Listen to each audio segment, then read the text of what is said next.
Dieter Hellstrom, German Sturmbannführer who was stationed in France in the midst of a World War II. Let's dive into the scene with him in the tavern, where Dieter Hellstrom attempts to uncover what the Bastards are doing there and how von Hammersmark fits into the situation. At first glance, it might seem that the Bastards reveal themselves with an unusual three-finger gesture, as Hellstrom's expression shifts dramatically from relaxed to hostile, pointing his pistol at Hecox. However, the gesture itself wasn't what tipped Hellstrom off. He had already figured out the Bastards' true identities long before. As soon as he approached the table, Hellstrom was certain of who they were, which explains his guarded demeanor before the gesture even occurs. When he observes the strange gesture, Hecox comments that he's from a village near Pitzpaloo, where everyone makes this gesture naturally.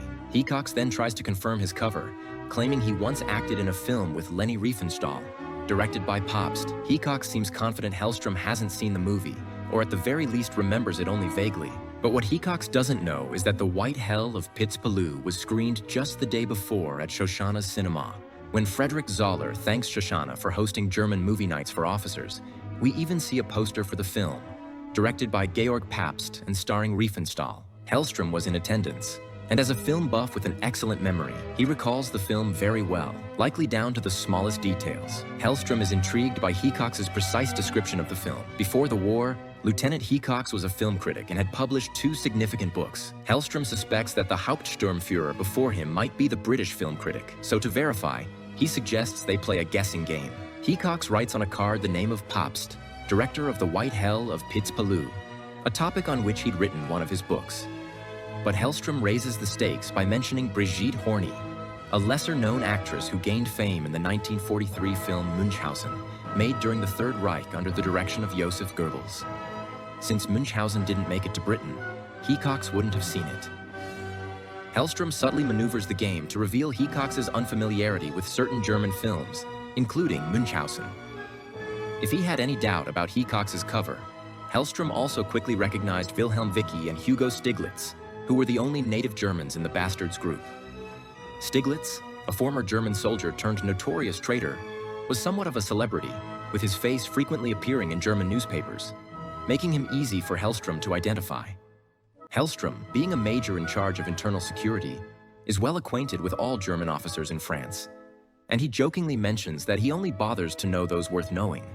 The rank of Sturmbannführer makes him responsible for overseeing territorial units and managing all stationed officers in Paris, so he knows immediately that the men before him are not German officers, but members of the Bastard Squad. Sergeant Werner Rachtmann revealed that every soldier in the German army had heard of Hugo Stiglitz. Stiglitz's face was plastered across the front pages of German newspapers, marking him as one of the German soldiers stationed in France who was worth knowing. Figures like Hans Landa and Hellstrom knew Stiglitz had recently escaped, and Hellstrom takes the opportunity to taunt him. First, Hellstrom pats Stiglitz on the shoulder to move aside, then gestures for him to write his name for the game, knowing Stiglitz wouldn't dare reveal himself in a pub crowded with German soldiers. When Hellstrom stands to gather the cards, Hecox gives a signal, and Stiglitz, understanding, signals back. They know they've been compromised. Hellstrom's actions appear reckless, yet when examined closely, they're calculated. He subtly works to disarm the Bastards by encouraging heavy drinking, continuously proposing toasts and insisting they all drink whiskey. He even initiates a drinking game, declaring that if he wins, the others must drink as a penalty. Hellstrom's goal is to get the Bastards drunk enough to let their guard down, allowing him to probe further about their intentions and the involvement of the German movie star von Hammersmark. Hellstrom's disdain is also evident in his reaction to Hecox's three-fingered gesture, a slip that insulted his professional pride, as both he and Landa consider such mistakes disrespectful. Arrogant and sharp-witted, Hellstrom enjoys flaunting his intelligence. When Hecox makes his blunder, Hellstrom feels insulted, incredulously asking if they thought he wouldn't notice, a sign of his inflated ego. But this was his own misstep, as he could have feigned ignorance. By pressing on, Hellstrom overplays his hand, leading to a chaotic standoff.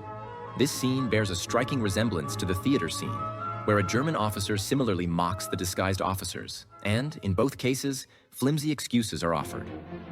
The film subtly critiques traditional war movies by refusing to depict the enemy as bumbling fools, instead presenting them as formidable experts in their fields. Although it's about partisans and spies, the Bastards are outmaneuvered repeatedly, almost childishly. While set against a historical backdrop, The movie isn't interested in historical accuracy. It's a war film with a satirical twist, showing valor and heroism through an inverted lens. The brutal German colonel brings about the end of the war, and the heroes are far from noble, scalping soldiers who are merely following orders. German soldiers are even depicted as decent humans in contrast. Comparing Aldo Raine and Hans Landa, we see two commanders cut from a similar cloth, both claiming to have descended from mountainous origins to join the fight. Hitler pulled Landa out of the Austrian Alps, while Raine came down from the Smoky Mountains. Both are ruthless and arrogant in their treatment of the enemy, embodying a grim parallel. This film is saturated with violence, but it critiques violence when used out of context or for questionable purposes. Throughout the movie, we watch Aldo Raine's squad kill Germans, and these acts feel justified from the perspective given to us. Yet, Tarantino mirrors this in the scenes where Germans watch nation's pride, cheering on the killing of American soldiers. He emphasizes the connection when Private Zoller shoots an American soldier, who falls with the iconic Wilhelm scream, and the crowd revels in the spectacle. In Inglourious Basterds, we're watching a film where 350 Germans are killed, while they're watching a film about killing of 250 Americans. It's as though Tarantino is asking, if you came here to see a patriotic war film, how different are you from the audience of Nation's Pride? Our sense of difference from the Nation's Pride audience comes down to context. In Inglourious Basterds, we root for the Americans, the Germans, the British, the French, and, in a way, even the Italians, all in the same movie. In the end, we're just here for an engaging story with riveting gunfights and spine-chilling drama. Tarantino's message seems to be that there is no inherent good or evil in movie violence. It's simply violence. When patriotism becomes the basis for rooting for one side, the audience is not so different from the viewers of Nation's Pride. Inglourious Basterds defies the conventions of a typical war or action film. It resembles a Western, where there are no clear good or bad guys. Here, the hero endures a brutal situation only to leave, moving on to the next challenge, as if nothing happened, riding off into the metaphorical sunset.